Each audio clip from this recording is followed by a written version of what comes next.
Hi, my name is Sergio. I'm one of the dungeon masters for Young Dragonslayers. Today we're going to go over how to make a D&D Beyond account, how to make a character in that account, and lastly, very simply, how to use that character sheet.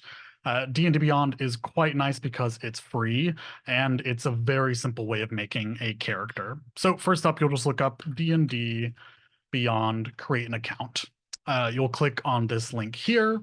It'll take you to this page. At the top right, you'll see bright red box saying register. Click on that. And then up to you if you sign in with Apple, Google, or with Wizards of the Coast, who owns D&D Beyond. If you already have a Google account, feel free to use that. It's probably simplest. If you have any other email, you're going to go through here, type in your email address, make up a new password, hit login, and then it should bring you to a brand new page, and we'll go there. Once you've logged in, you should see this, the home page of D&D Beyond. What you're going to do is scroll to the top right of your screen. You'll see your username that you created. Hover over that and then scroll down to characters. Click on that and boom. You should see a brand new page. And at the top right, you'll see a gray box that says create a character. You'll click on that. And now we're going to walk you through how to make a character. We would suggest using standard. It is the simplest. You don't have to click on that beginner box because I'm walking you through it now. Although if it helps, you can feel free to do that. So click on standard. And now you're going to see this page. A lot of stuff is going to look confusing. We'll walk you through it. It's all good. First off, your character name, you can decide that now or decide that later. All of this stuff you can edit at a future time, so don't worry too much about what you're putting. Random name that comes into my head, John. What a fantastic name. So after that name, or you can come to it later, you'll scroll down. All of this stuff you can leave the same. Some stuff that I would suggest changing is for encumbrance type, switch it to no encumbrance. I'm lazy. I don't like math, so I would suggest you keep this the same. Other than that, that's the only thing here. You can hit next. On this page, this is your race or species for your character. This is more of just like how your character looks. So I'll run through them really quickly. Aarakocra are bird people. They can fly. They have wings. Dragonborn, dragon people. They can breathe a certain breath weapon. Dwarves are shorter people. Elves are fancy humans, the way I like to look at it. Genasi are have control over a certain element: earth, fire, water, air. Goliaths, big, strong brutes. Half elves, half human, half elf, half orc, half human, half orc. Halflings, more short creatures. Humans, you know them. Tieflings are the offspring of devils. Asimar, lastly, are the offspring of angels. That's how I like to look at it. Pretty simple. Feel free to click on them to get more details, or Google is also your friend if you want the deep lore. But some of the stuff might not be relevant depending on your DM. So once you figure out which one you want to be an Aarakocra, you want to fly, that's great. Click on that and then choose race. You'll do that. You'll see certain abilities and certain just things that you get, like a flying speed, for example, if you're an Aarakocra. Some stuff you'll see you can select. You'll see a blue, bright blue exclamation point. If you see that, you have options. You can click on those options. But if not, hit next. Here are your classes. They are the main bits of D&D, what gives you your special powers. There are quite a few of them. I'll go over them again quite simply. Barbarian, big and strong, put out a lot of damage and can take a lot of damage. Bards cast their magic through their music. Clerics heal people, very important. Druids are one with nature and can turn into animals. Fighters fight really well with weapons. Monks fight really well with their fists. Paladins are holy warriors, but not necessarily of a religious kind, but they might fight for love or honor. Rangers are, they fight on the edges of civilization. They're in the trees. They're in nature. They're shooting at you. That's them. Rogues are sneaky, stealthy. The last three are all magical, but how they get their magic is different. First, sorcerer, it is born in them. It is innate. Warlocks, it is given to them by some sort of patron, some sort of god or demon that gives them their power. And wizards studied really hard, which is fantastic. You again can click on them and get more details or go online, but go with whichever one feels the coolest to you. I'm going to go cleric today. Clerics are fantastic. So now this is going to depend on what level your group is. You will probably get an email at the start of the quarter that you're joining. Your group is at this level. So once you get that email, you'll see, for example, level 5. Let's say that. Um, at the top right, you'll see this little level button with a drop-down box. Click on that and scroll down to 5 or whatever level y'all are at. Now you're going to see those blue exclamation points, or I guess white and a blue circle exclamation points. And that means that you can select something. Proficiencies basically makes it so that you are better at something, better at doing something. Do you want to be good at history, insight, medicine, persuasion, religion? You pick whatever seems good. If you're ever not sure on what a term means, feel free to Google it. And Google has a far better answer than I ever will. Also, just go down the line and you're selecting either or what seems best, or sometimes you might only have one option. So keep going down the line. Importantly, if you are a spellcaster, at the top of the screen to the right of class features, you will see spells. It is hard to see sometimes, but click on that, and now you'll see that you can learn spells. There are cantrips and spells. Cantrips are weaker spells that you can cast an unlimited number of times. Spells are stronger, and you can cast them only a certain number of times. So 0 here means they are cantrips. 1, 2, 3 is the level of spell that they are at. So let's start with cantrips. I just like to select it so I don't get a really long list of things to choose from. And you get, it says at the top how many you get: 4 cantrips maximum and 5 spells. So I'm going to pick 4. What's nice about D&D Beyond, if you click on one of these, it'll drop down a box with text explaining what the spell does. And if anything is confusing, again, Google is your friend, or just pick what looks cool and ask your DM when you join that first session. So pick your cantrips. Then next up, go through the spells. I like to start at the higher levels, but you do whatever you would like. And this might take a moment, so feel free to read through them. Take your time. Once you have selected all of your spells and double checking that you've selected everything under your class feature list, you can move on to the next page. So this is where things get a little bit complicated. You have a couple of options here. I'm only going to explain one of those options for simplicity's sake. Ability scores are what your character needs to do anything in D&D. There are 6 main stats, which we're going to see in a second. But first, you'll see this drop-down box that says choose a generation method. Go down to point by and click that. These are your 6 main stats that control everything that you do in D&D. They show you how good you are at a certain thing.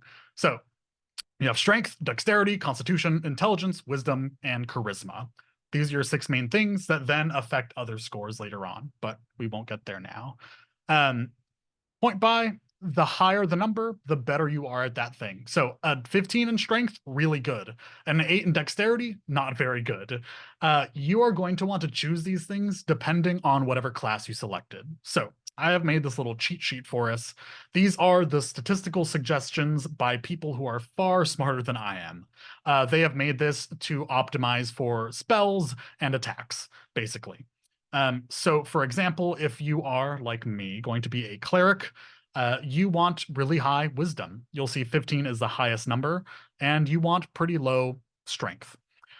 So basically, you can pause this, look at it, memorize it, and fill that into your own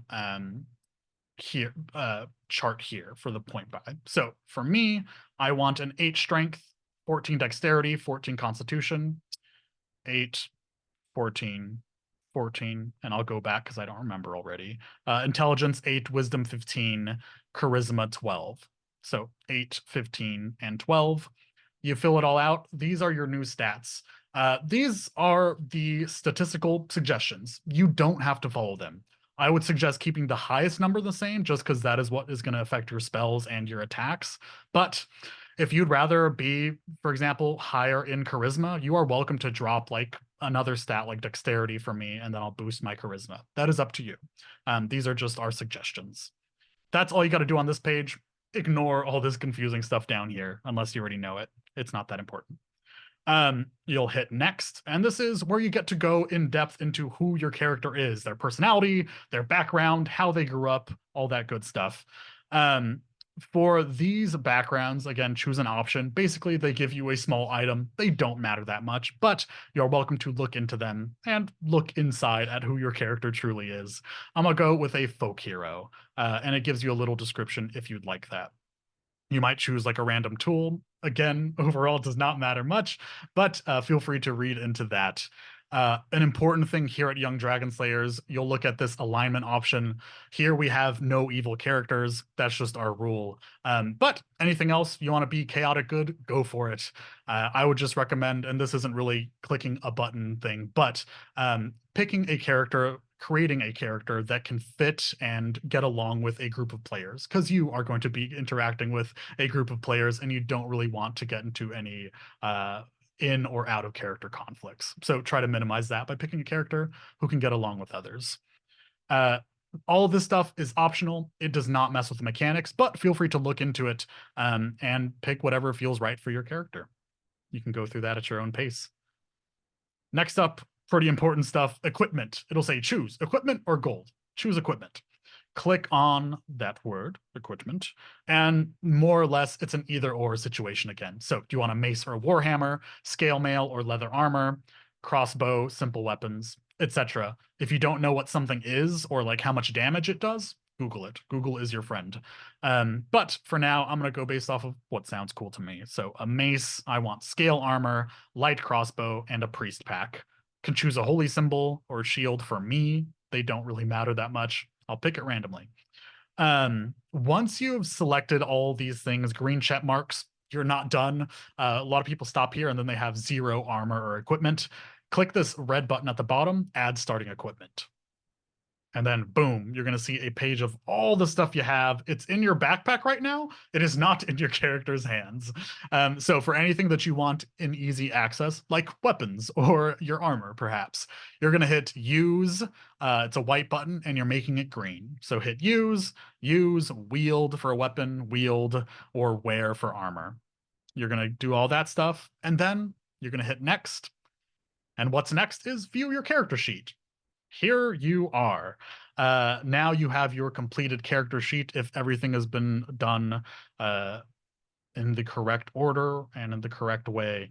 And again, anytime that you want to edit your character sheet in the future, at the top right, you're going to see this little anvil. If you hover over it, it says go to builder. You can click on that and boom, you are back in the editor. You can do whatever you want to change. That is totally fine. And when you want to go back to your character sheet, top right, this little icon of a page, click on that, and you are back. So D&D, I'm going to teach you 2 things on this character sheet. The rest you will learn as you play through the games with your DM. They will teach you, and your fellow players will teach you. So don't worry too much about it. D&D, what it is, the main mechanic is this D20 right here. It is a 20-sided dice. The higher that you roll on it, the more likely you are to succeed at whatever goal you want. And these things modify how high you roll. So this is your skills column, perhaps the most important thing in all of D&D. Anytime that you want to do anything, the modifier for that can be found here. Let's say you want to do a triple backflip onto the roof of a building. That's going to be an acrobatics check. So you roll that D20 and add, for me, 2. Another example, if you want to remember the history of a land since forgotten, again, rolling that d20 and add or subtract whatever is that bonus to the right of it. So for history, I have -1. Let's say I roll a 15 on the dice, 15 minus 1, 14. Anything that you ever want to do is in this column. And if you're not sure on what that modifier might be, ask your DM. Next up is spells. If you got them, you will see your spells under this shield. The action armor class is what it is, but we'll ignore that for now. And underneath that is spells, also to the right of actions. You will click on that, and then boom, here is your long or short list of spells. D&D Beyond is nice because if you just click on them, they automatically show you what these spells do and explain them to you. There is some weird language sometimes. Ask your DM or Google it, and that should help you out. But yeah, any of your spells that you could ever want or that you have equipped. That is this. Anything else you are going to, it is going to be explained to you with your DM. So that is all I have. Thank you so much for watching. Happy playing.